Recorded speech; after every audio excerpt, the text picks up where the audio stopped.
So when I ask, what do men and women, what's happening to us?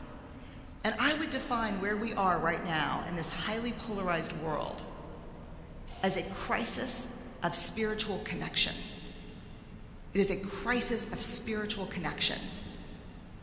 And I don't mean a crisis of religious proportion, because religion plays a role on both sides of conflict and heartache, honestly. But it is a spiritual crisis. And the definition I use of spirituality in my work, and it crosses every religion, is the deeply held belief that we are inextricably connected to each other by something greater than us, and something that is rooted in love and compassion. I call that God. Some people call it fishing. Some people call it different things. But I call that God. And here's the thing about the inextricable connection between me and you and the Syrian refugee and the mother in the Congo. It cannot be severed, but it can be forgotten. And we have forgotten that we are inextricably connected to each other.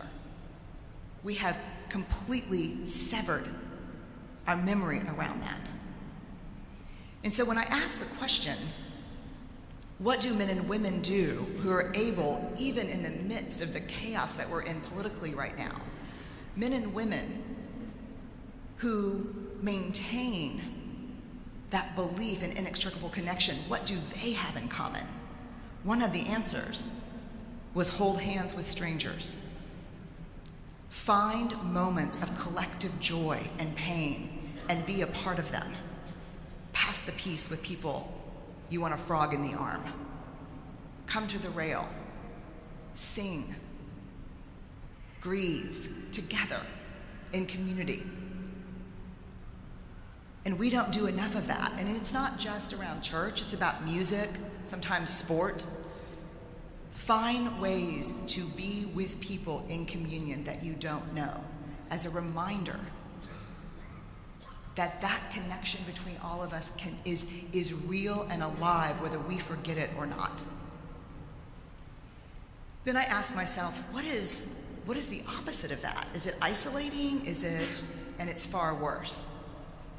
It is the scariest thing I've come across in 20 years as a researcher. And that is the opposite of collective joy and collective pain, is dehumanization. And we are in a time of rampant dehumanization. And dehumanization is an interesting thing, and it's a slippery thing. It's interesting when you think about neurobiology. We are neurobiologically wired to take care of each other as a social species. We're not wired to kill and maim and torture and rape and hurt and belittle and shame people. It actually goes against our wiring. So when we feel extreme hatred, or more likely fear, we engage in a process of dehumanization. We take a group's humanity and start moving it outside of what we see as human. And what is the first, because if we move it out, if you move a group of people outside of what you see as human, you have permission to do anything you want to them. But what is the very first part? What's the very first stage of every act of global dehumanization?